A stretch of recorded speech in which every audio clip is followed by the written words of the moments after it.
अब आता है हम लोगों का लास्ट एनिमेशन, वो भी कस्टम एनिमेशन। एनिमेशन तो थोड़ा मोड़ा तो हम लोग ऑलरेडी सीख चुके हैं, होवर इफेक्ट कैसे करते हैं, ठीक है ना। लेकिन कस्टम एनिमेशन, अब इसमें होता है कि पहले एनिमेशन कितने टाइप के हैं भाई, बहुत सारे टाइप। क्या क्या है थोड़ा हम लिख लेते हैं। तो एक है मेरे पास जूम इन, जूम होना। एक है जूम आउट, जूम आउट। आप सोचो, फ्लिपकार्ट अमेजन में जो भी कोई प्रोडक्ट हम लोग देखते हैं, उसको तो कोना कोना भी करके देख सकते हैं।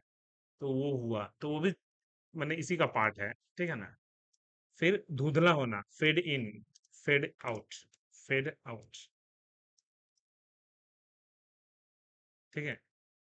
क्लॉक, क्लॉक, क्लॉकवाइज, ठीक है। Rotate clockwise, anti clockwise, anti, anti clockwise, clockwise, ठीक है ना। ये हुआ मतलब। और स्क्यू है, स्क्यू की प्रॉपर्टी क्या होता है देखेंगे ये भी। स्क्यू प्रॉपर्टी का क्या काम है, और क्या है भाई हमारे पास। ट्रांसलेट प्रॉपर्टी है, ट्रांसलेट प्रॉपर्टी है। इतने सारे प्रॉपर्टीज हैं जिसको हम यूज कर सकते हैं, ठीक है ना। तो हमारे पास zoom in, zoom out, fade in, fade out, clock in, clockwise, anti clockwise, clockwise, skew property, rotate property, together property, माने एक साथ मिक्स्ड। जैसे हम लोग का शक्तिमान का चक्र जैसे घूमता है ना। तो वैसा भी हम लोग कुछ अप्लाई कर सकते हैं एनिमेशन के साथ, ठीक है ना। तो ये सबको मिला मिला के हम कुछ भी बना सकते हैं, ठीक है। अच्छा, अब आता है हमारे पास कि शुरू कैसे करें, ठीक है। शुरुआत कैसे करें भाई, तो हम लोगों को शुरुआत के लिए सबसे पहले हम लोगों को बॉयलर प्लेट चाहिए ही चाहिए। यहाँ तक कोई दिक्कत नहीं है, यहाँ तक तो सबको सेम ही चाहिए। रिस्पॉन्सिव डिजाइन सबसे लास्ट में, लेकिन उसके लिए फ्रेश क्लास चाहिए, ठीक है ना। हेडिंग में हम कुछ भी दे सकते हैं, नहीं भी दे सकते हैं। div class is equals to container सबसे पहले, ठीक है। कंटेनर के अंदर मुझे एक बॉक्स चाहिए जिसके अंदर मुझे सारा सारा एनिमेशन परफॉर्म कराना है, ठीक है। और उस बॉक्स के अंदर बहुत सारे बॉक्स चाहिए। तो चलिए, तो बॉक्स के अंदर मैं कुछ भी, तो बॉक्स वन, बॉक्स टू नहीं, बॉक्स ये भी वन, क्योंकि मैं एक ही जैसा सबका सेट करूंगा, बॉक्स वन। तो ऐसे करके हम जितना मर्जी उतना बॉक्सेस बना सकते हैं, ठीक है। यहाँ तक सही है। अब आते हैं कि पहले इतना ही करके दिखाते हैं। इनलाइन एक्सटर्नल का कोई बात नहीं है, एक्सटर्नल करेंगे तो भी हमको एक्चुअली में कोड फिर से हमको भेजने में 2 बार भेजना पड़ता है, इसलिए हम अभी तक इंटरनल को दिखा रहे हैं, खाली दिखाने के लिए, ठीक है ना। अच्छा, तो सबसे पहला काम है स्टार। तो margin zero, padding zero, margin zero, padding zero, ठीक है। तो हमारे पास और क्या क्या है जी। पैडिंग जीरो, और है बॉक्स साइजिंग, बॉर्डर बॉक्स, यहाँ तक भी हो गया। और हमारे पास जो जो चीजें हैं, जैसे डॉट देके कंटेनर, कंटेनर, ठीक है। तो हमारे पास कंटेनर, कंटेनर का height with HEIGHT 100 VH, with colon 100%, and background colour is equals to grey, ठीक है। डिस्प्ले फ्लेक्स फ्लेक्स बनाना है कि बाद बाद में सोचेंगे हम लोग। तो सबसे पहले कंट्रोल C, कंट्रोल V, यहाँ पे हम लोग बॉक्स, तो हाइट बोला कि पूरा 100% ही रहेगा, उसमें कोई दिक्कत नहीं है। और कलर तो 100% करके थोड़ा सा छोटा कर सकते हैं हम, 90% कुछ भी कर लेते हैं ना, ठीक है ना। आपके सिर्फ समझने के लिए इसमें कोई कलर दे देते हैं। तो क्या कलर देते भाई, येलो कलर मार देते हैं, ऑरेंज कलर, जो भी हमको कलर मारना है मार सकते हैं,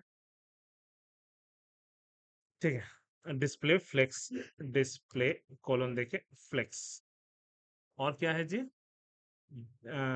जस्टिफाई कंटेंट कोलन देके space between, space flex start, flex in. ऐसे बहुत सारे प्रॉपर्टी हैं जो हम लोगों को सीखना है। तो हम लोगों के पास space between, space around, space evenly, तो हम इवनली यूज करते हैं। और क्या चाहिए मुझे, अलाइन आइटम, बोला कि आपकी मर्जी है, अलाइन आइटम सेंटर करना है या नहीं करना है, सेंटर करना है कि नहीं करना है, पहले इतना दूर तक कर लेते हैं। डॉट देके बॉक्स वन का तो बोला कि बॉक्स वन का हाइट विड्थ तो मुझे 3 को चाहिए। ठीक है, तो हाइट बोला कि 25 VH, विड्थ भी 25 VH, ताकि स्क्वायर दिखे, है ना? नहीं नहीं नहीं, हमको स्क्वायर दिखाना है, VW से स्क्वायर तो नहीं दिखेगा, इसलिए हम स्क्वायर दिखाना चाहते हैं। और कलर जो है, कोई दूसरा कलर, ऐसा कलर जो समझ में आए भाई, कोई भी कलर हम वो ले लेते हैं। और कुछ मतलब देखा जाएगा, फिलहाल इतना रन करा के देखिए। देखिए, रन नहीं हो रहा। कुछ और भी चल रहा है क्या? ठीक है, कोई दिक्कत नहीं है। कस्टम एनिमेशन, ओहो, .html गलती से लिखना भूल गए, .html लिखना भूल गए। अब रन कराइए, तो डायरेक्टली मेरा ब्राउजर में रन कर जाएगा, एकदम सुंदर से आ रहा है, ठीक है ना? ओके, कलर बहुत गंदा सिलेक्शन हुआ है, येलो, कम से कम येलो येलो की तरह दिखता है, तब भी ठीक है। ओके ना? और ग्रीन भी सही नहीं दिख रहा, ग्रीन ग्रीन दिखना चाहिए। ठीक है, ओके, यहाँ तक आंख में लग रहा है। तो ठीक है, तो ये मुझे वाइट कर देते हैं, हमको तो क्या मतलब है, हमको तो बस मतलब है। अच्छा, वो येलो भी आंख में लग रहा, ठीक है ना? कोई दूसरा कलर कर देते हैं, इसको क्या करें, उसको भी वाइट ही कर देते हैं, क्या हमको समझना थोड़ी ना है। हमको इसके बाद तो बॉक्स शैडो मार के रख देते हैं, बॉक्स शैडो कोलन देके, कितना जी, ऑलरेडी हम लोगों ने अभी सीखा, तो बॉक्स शैडो, बॉक्स शैडो जैसा मारे थे वैसा ही, ये प्रॉपर्टी हम लोग लगा के रख लेते हैं, ताकि सुंदर का सुंदर भी दिखे, है ना? अच्छा, और बनाना है तो और बनाइए, मुझे क्या लेना देना, कंट्रोल C, कंट्रोल V। अब मेन समस्या अब शुरू होगा, जब बहुत ज्यादा होने लगता है तो वो फिर सिंक होने लगता है, ये सिंक होने लगेगा, मतलब आपको उसी में कंप्रेस करते रहेगा। तो इसके लिए हम लोग क्या यूज करते हैं, क्या यूज करते हैं, उसके लिए यूज करते हैं, इ- इसके अंदर, पेरेंट के अंदर, flex wrap, colon wrap. Wrap का मतलब क्या होता है, जितना बड़ा बॉक्स है उससे छोटा मत करने दो, जितना अटेगा अटेगा, जितना नहीं अटेगा वो नीचे उतर जाएगा ऑटोमेटिकली, ठीक है ना? तो ये सबसे अच्छा चीज है फ्लेक्स रैप रैप। अब आपको थोड़ा सा विड्थ को बढ़ा देते हैं, क्योंकि हमारा विड्थ सिर्फ समझने के लिए था। ठीक है, तो मैं 28 कर देता हूँ, 28, इसको भी 28, तो थोड़ा तो कम होगा ही होगा, जी हाँ। और थोड़ा सा गैप भी मार के रख देते हैं, गैप कोलन देखिए कितना भाई, तो 2 VH, मतलब ओके, 5 VH, बाकी गैप मार रहा है, मुझे तो नहीं लग रहा कि मार रहा। हाँ, तो वो इसमें नहीं काम करेगा, वो पेरेंट में काम करता है, जिसमें, हाँ, अब जाके काम किया है ना? तो परफेक्ट हो गया, इतना दूर तक समझ में आया आपको? फ्लेक्स रैप अगर नहीं लगाएंगे तो क्या होगा, रैप लगाने से क्या फायदा होगा, जितना अटेगा अटेगा, नहीं तो उसके बाद नीचे उतार देगा, ठीक है ना? फिर से देखते हैं, और मान लीजिए और बढ़ाइए, कंट्रोल C, कंट्रोल V, देख रहे हैं, मैंने जितना आटा आटा नहीं तो नीचे उतार दिया। अब मैं उसको 100% कर लेता हूँ, क्योंकि मैं तो बस सिखाने के लिए था ये। परफेक्ट, अब और भी बढ़ते जाएगा, ठीक है ना? ओके, तो यहाँ तक भी समझ गए हैं। अब इसको, दो को लास्ट को डिलीट कर लेते हैं, सिर्फ अब समझाना था, इतना ही दूर। परफेक्ट, आपके पास पूरा बॉक्सेस सज के आ गया, हम हर एक में अलग अलग एनिमेशन परफॉर्म कराएंगे, ठीक है ना? तो एक में fade in fade out, zoom in zoom out, जितने भी हैं सबका सब प्रॉपर्टी एक साथ सीखेंगे। बाकी सबसे पहले एक एक वो फोटो डाल के रखिए, तो हमारे पास फोटो है क्या, देखते हैं, एगो तो है, एगो से ही काम चला लेंगे। तो logo.png नाम का एक फाइल मेरे पास पड़ा हुआ है, img इज इक्वल्स टू क्या है, लोगो डॉट png, लेकिन वो इमेजेस फोल्डर के भीतर है। और कुछ करना है, बोला नो। आईडी, बोला हाँ आईडी पहचान के लिए अलग अलग कर दीजिए। तो पहला वाले का नाम मैंने दे दिया P1, पहले वाले का नाम दे दिया P1 डॉट। अगर नहीं लिखेंगे तो कोडिंग फोटो जितना बड़ा होगा उतना बड़ा ले लेगा, मतलब वो डिव के अंदर नहीं एडजस्ट होगा। ठीक है ना। तो उसके लिए हम लोग क्या करेंगे जी, डॉट बॉक्स वन के अंदर जो img है उसका उसका HEIGHT हाइट कोलन 100% और विड्थ भी कोलन देके 100%। मैंने अपने पेरेंट से बाहर मत निकलो, मैंने उसी के अंदर एडजस्ट रहना है। ठीक है ना, उसी के अंदर एडजस्ट रहना है। अब कोड में अगर गलती से भी आप कोड लगाओगे कि जैसे मैं हाथ रखूंगा तो साइज बढ़ेगा, जैसे मैं हाथ रखूंगा तो साइज बढ़ेगा, साइज बढ़ेगा कितना परसेंट, मान लीजिए 150 by 150 एग्जाम्पल। तो इसका परिणाम क्या होगा, फोटो डिव के बाहर निकल जाएगा, है कि नहीं। हमको डिव के बाहर नहीं निकलने देना था। बोला गया तब क्या करेंगे हम लोग, एक और प्रॉपर्टी है बॉक्स वन के अंदर, ओवरफ्लो। ओवरफ्लो जो बाहर निकलेगा वो हाइड हो जाए, हिडन, ओवरफ्लो हिडन। अब आपको उसके अंदर ही रहेगा, कम से कम उसके अंदर ही रहेगा, मतलब आपको बाहर निकलने नहीं देगा। मतलब सिंपल सा बात है, जंगला के अगर मेरे पास एक विंडो है, विंडो के अगर इस साइड से मैं पर्दा को टांगू तो मेरा पर्दा दिखेगा कितना बड़ा पर्दा है।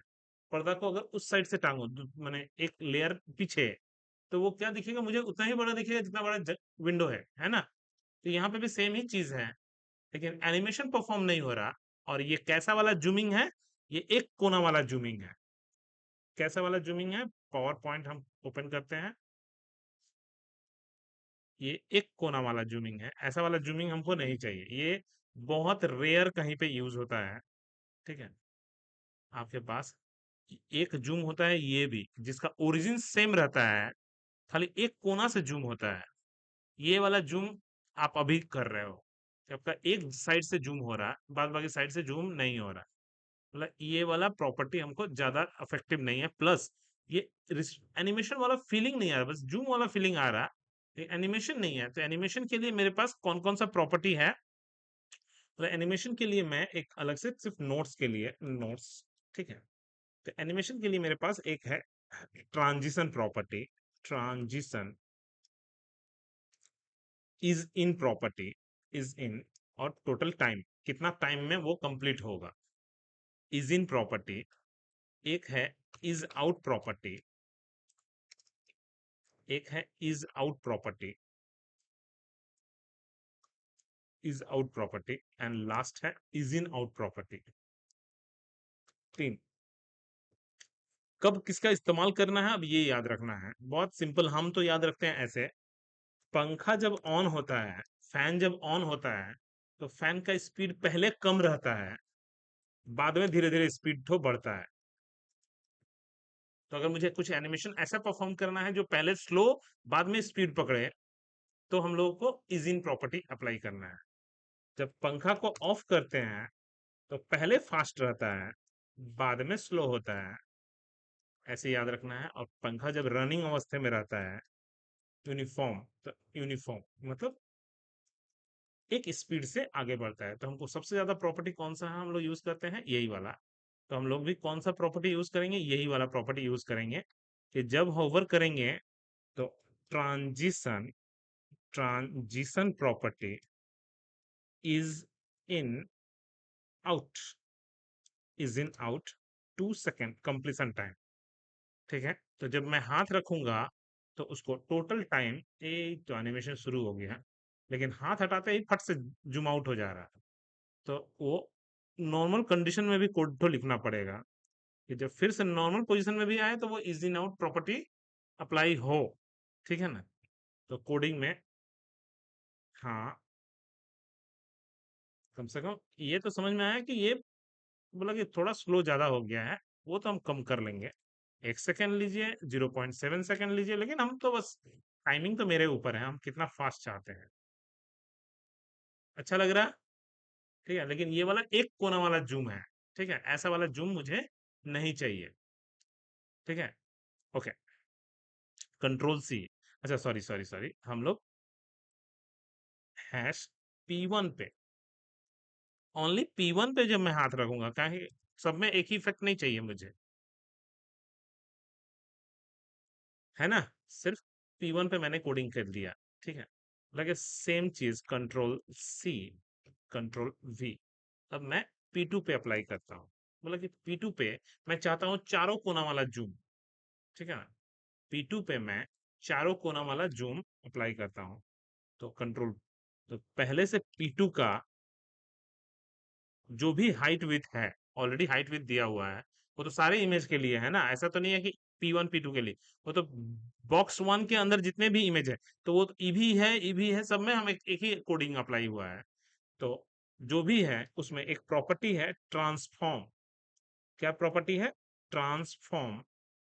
ट्रांसफॉर्म मतलब रूप बदलो। ठीक है ना? ट्रांसफॉर्म प्रॉपर्टी, उसमें स्केल प्रॉपर्टी, स्केल वन। तो जो भी हम माने उसको एक गुना मानो, जो भी हम हाइट विथ दिए हैं बाय डिफॉल्ट उसको एक यूनिट मानो, एक यूनिट मानो। और जब मैं हाथ रखूंगा, जब मैं हाथ रखूंगा तो उसका स्केलिंग 5 गुना कर दो।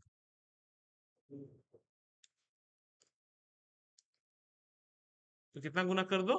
5 गुना कर दो, 3 गुना कर दो, जितना भी गुना करना है आप करिए ना। तो मैं 3 गुना करके दिखाता हूँ। इसका जूमिंग देखिए तो कैसा लग रहा है ना? ये चारों तरफ से जूम हो रहा। तो क्या हुआ सर? बहुत सिंपल सा है। मान लीजिए हमारे पास एक फोन है, मेरे पास एक फोन है। मैं अगर जो फोन का हाइट विथ है, अगर मैं उसको 1 यूनिट मानता हूँ, और मेरा क्वेश्चन बोल दिया कि मैं 5 यूनिट में बदलूं, तो वो तो चारों तरफ से 5 यूनिट बदलेगा ना, कि 1 यूनिट एक तरफ से बढ़ेगा। तो ये ट्रांसफॉर्म जो है ये चारों तरफ से रूप को बदलता है। ठीक है ना? चलिए, तो ये हुआ। बोला कि उल्टा भी तो कर सकते हैं, उल्टा भी कर सकते हैं। Control C, control V, P3, control C, control V, P3। जो भी मैं हाइट विथ दिया हूं उसको 1 यूनिट मारो, और बाद में उसको छोटा कर दो। तो मैंने 0.25 मतलब 4 गुना कम कर दो उल्टा। ठीक है, तो ये छोटा होगा। सब में अलग अलग प्रॉपर्टी में अप्लाई कर रहा हूँ। ठीक है ना? ओके, सब में एक, खाली हम बस एक बार हम लोग कोडिंग कर लिए हैं। मतलब okay, fade in, fade sorry, zoom in zoom out हो गया है। फेड इन फेड आउट बाद में हम करते हैं, पहले हम, तो पहले rotate, rotate clockwise, rotate anti clockwise. तो 5। ठीक है, तो मैं चाहता हूं 4 पे कोडिंग, 4 पे। अब हमारा 4 पे स्केलिंग प्रॉपर्टी नहीं है, हमारा क्या है? Rotate property. तो रोटेट 0 DEG, मैंने पहले से रोटेशन 0 डिग्री पे रहेगा। जब मैं हाथ रखूंगा तो 90 डिग्री, 360 डिग्री, मैंने एक बार पूरा फुल रोटेट कर ले जाएगा। लगे काम एक तो, कैसा लग रहा है ना? आदमी को कुछ फील ही नहीं हो रहा कि लाल वाला भी घूम रहा है, लग रहा है सादा वाला घूम रहा है ना? क्योंकि वो पूरा खेल है कलर का, है ना? लेकिन एक्चुअली में तो रेड भी घूम रहा है ना? ऐसा कैसे हो सकता है कि आधा घूमेगा इधर? तो ये क्योंकि वो तो रेड भी घूम रहा है, लेकिन पता नहीं चल रहा क्योंकि हर जगह रेड मिल रहा है। ओके, तो ये चीज है।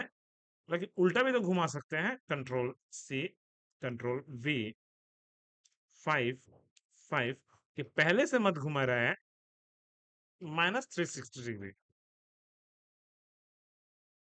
ये ऐसे, ये उल्टा घूम रहा है ना? ये उल्टा घूम रहा है, ये सीधा घूम रहा पहले, बाद में उल्टा घूम रहा है ना? तो कोड काम कर रहा।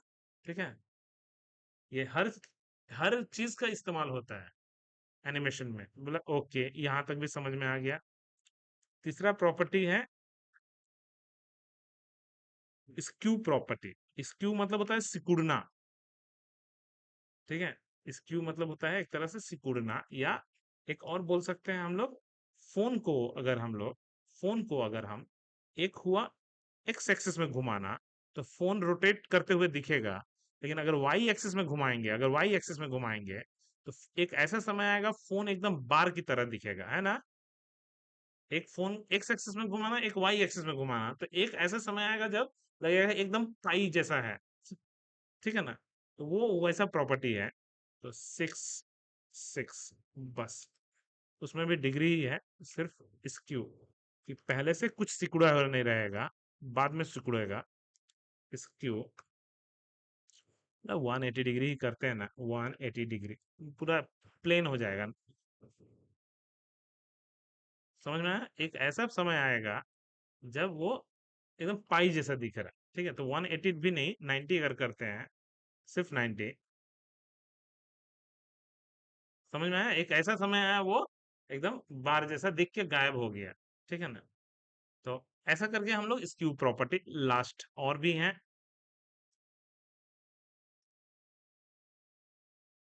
ट्रांसलेट प्रॉपर्टी, तो 7 8 9, ऐसा करके हम जितना मर्जी उतना प्रॉपर्टी डाल सकते हैं। हाँ, 10, हमारे पास क्योंकि बहुत आज समय है, तो हमारे पास हम लोग एक काम किए। तीसरा है मेरे पास ट्रांसलेट प्रॉपर्टी, 7 7, लगे ओके। ट्रांसलेट कैसा होता है भाई, ट्रांसलेट, ट्रांसफॉर्म के अंदर ही ट्रांसलेट, 0 px कॉमा 0 px, जब मैं हाथ लेके जाऊं तो वो ट्रांसलेट हो जाए 200 पिक्सल, तो एक्स एक्सिस, मतलब पहले एक बार देखिए तो 7 का कौन सा है, 7 भैया एज, ये ट्रांसलेट है। ये सब स्क्यू स्क्यू है, तो ये ट्रांसलेट है, जो आपको घसक के उधर चल जा रहा है ना। तभी सब इन सब में तो कोई अप्लाई नहीं किए हैं। सेम चीज कंट्रोल सी, कंट्रोल वी, 8 में भाई कि हमको एक्स एक्सिस नहीं घसकाना है, हमको वाई एक्सिस घसकाना है। तो ये कहाँ जाने लगा, नीचे, क्योंकि ये वाई एक्सिस घसक रहा, समझे। बोला ओके, अगर मुझे दोनों एक्सिस घसकाना है तो 9 9 कोना से, क्योंकि इधर भी खींच रहा है, इधर भी खींच रहा है, तो रिजल्टेंट में जा रहा है, ठीक है। मतलब कि उल्टा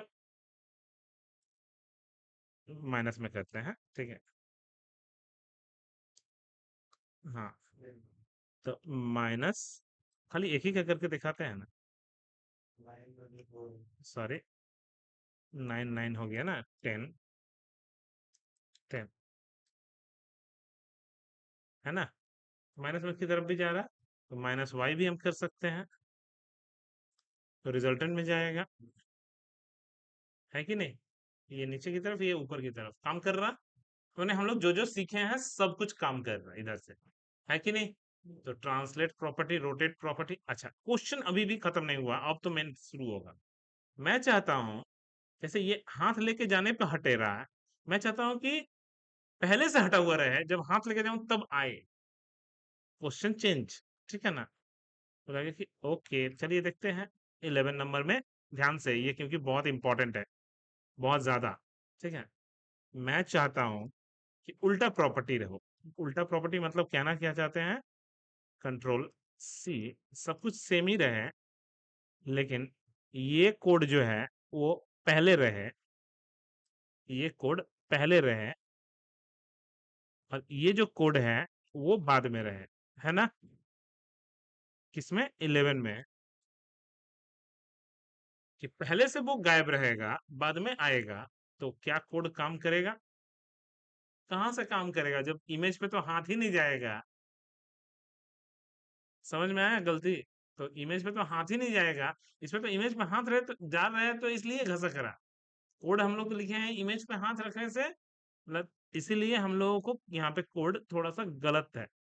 तो डॉट बॉक्स 1 पे हाथ रखेंगे तो हैश P11 आएगा, माने उल्टा बॉक्स पे हाथ रखेंगे तो P11 पे क्या अफेक्ट होगा, समझ में आया? मैंने हम लोग एक तो आया, बहुत ज्यादा दूर घसका हुआ है इसका मतलब, ठीक है ना, काम कर रहा। तो हम लोग बॉक्स वन पे जब हाथ रख रहे तब मेरा P11 तो आके बैठ रहा। इस तरह से हम लोग कोई भी वेबसाइट हम लोग स्क्रॉल जैसे जैसे करेंगे वो एक एक तरफ से एलिमेंट आ सकता है। पूरा का पूरा ट्रांसलेट प्रॉपर्टी ही रहता है, इस एंगल से आएगा, इस एंगल से आएगा, यहाँ पे जाके बैठेगा, मतलब एकदम पूरा बहुत अच्छे से हो सकता है। ठीक है, चलो तो ये सब हम लोग समझ गए। इसके साथ साथ हम लोगों के पास और क्या है भाई, टुगेदर प्रॉपर्टी भी है। टुगेदर प्रॉपर्टी मतलब मैं चाहूंगा दो दो को प्रॉपर्टी एक साथ। तो मैंने दो दो को प्रॉपर्टी मतलब जूम भी हो रोटेट भी हो, जूम भी हो और रोटेट भी हो। तो चलो भाई, control C, control we, P12, P12, ठीक है। तो स्केल 1 भी होना चाहिए, साथ में स्पेस देके। तो जब मैं हाथ रखूं तो स्केल 5 गुना हो जाए, 3 गुना हो जाए, फर्क नहीं पड़ता, लेकिन 360 डिग्री भी होना चाहिए। देखिए जूम भी हो रहा है, रोटेट भी हो रहा है, काम कर रहा। तो ये टुगेदर अगर हम चाहेंगे ट्रांसलेट भी हो तो ट्रांसलेट भी हो। लेकिन प्रॉब्लम ये भी है कि हम चाहते हैं कि इनफाइनाइट लूप तक घूमते रहे, वो नहीं कोड कर पा रहे हैं हम लोग। जो अभी जितना भी एनिमेशन परफॉर्म कर रहे हैं आके रुक जा रहा है कि नहीं, मैंने एक बार आके रुक जा रहा। तो ऐसे, तो अभी नया वाला जो CSS आया है, CSS3, उसमें ये सब प्रॉपर्टी है कि इनफाइनाइट लूप भी लगा सकते हैं, बाउंसिंग इफेक्ट भी मार सकते हैं, कोई चीज बाउंस की तरफ जंप करे तो वैसा वैसा इफेक्ट भी डाल सकते हैं। लेकिन पहले नहीं था, लेकिन हमको शुरुआत का तो जो खुद से कोडिंग हम जो कर सकते हैं वो तो पहले समझ में आना चाहिए था। लास्ट है fade in fade out, fade in fade out बस। तो ये मेरा पहला वाला काम कंप्लीट हो गया, तो फेड इन फेड आउट। तो भाई चलो 13। तो हम लोगों को यहाँ पे स्केलिंग का कोई बात ही नहीं है। तो यहाँ पे फेड कैसे करते हैं भाई किसी चीज को, और वापस लेके कैसे, मतलब कि इसमें ट्रांसफॉर्म का बात नहीं है, यहाँ पे ऑपोसिटी का बात है। ऑपोसिटी प्रॉपर्टी है 0.3, मतलब 30% विजिबल, 70% इनविजिबल। जैसे मिस्टर इंडिया जो मूवी था, देखे थे, वो गायब होता था, घड़ी पहनते ही गायब हो जाता था, ठीक है ना, और लाल चश्मा में देखने से थोड़ा थोड़ा दिखाई देता था। ठीक है, तो वैसा वाला हाल ये पहले से धुंधला रहेगा, जब मैं हाथ लेके जाऊंगा तब ये ब्राइट होगा। उल्टा भी कर सकते हैं, है ना। तो ये सब लगे कि ओके, तो ये सब तो हम तो गायब भी कर सकते थे, बिल्कुल सही बात है। देखिए यही तो मिस्टर इंडिया मूवी था, ठीक है। तो कोडिंग का कमाल था पूरा, ठीक है। ओके, तो हम लोग बस ये समझें पूरा कि पहले तो बॉक्सेस, डिस्प्ले फ्लेक्स, क्योंकि हम लोग CSS अभी भी सीख रहे हैं, CSS में बहुत कुछ है। CSS में एनिमेशन से लेके सब कुछ, तो ये हमारा सारा जितने भी लगभग लगभग, लेकिन अभी भी इनफाइनाइट लूप वाला नहीं है। तो वो नेक्स्ट क्लास में हम लोग को खाली वो लूप और रिस्पॉन्सिवनेस, ठीक है ना, रिस्पॉन्सिवनेस मीडिया क्वेरीज का कैसे इस्तेमाल करेंगे, और कुछ कुछ टास्क देंगे यहाँ से, क्योंकि HTML CSS जब खत्म होगा तो हम लोग कुछ विराम रखेंगे ताकि कुछ टास्क कंप्लीट करके, ताकि हमारे को कॉन्फिडेंस आ जाए कि भाई यहाँ तक ठीक है। ओके ना।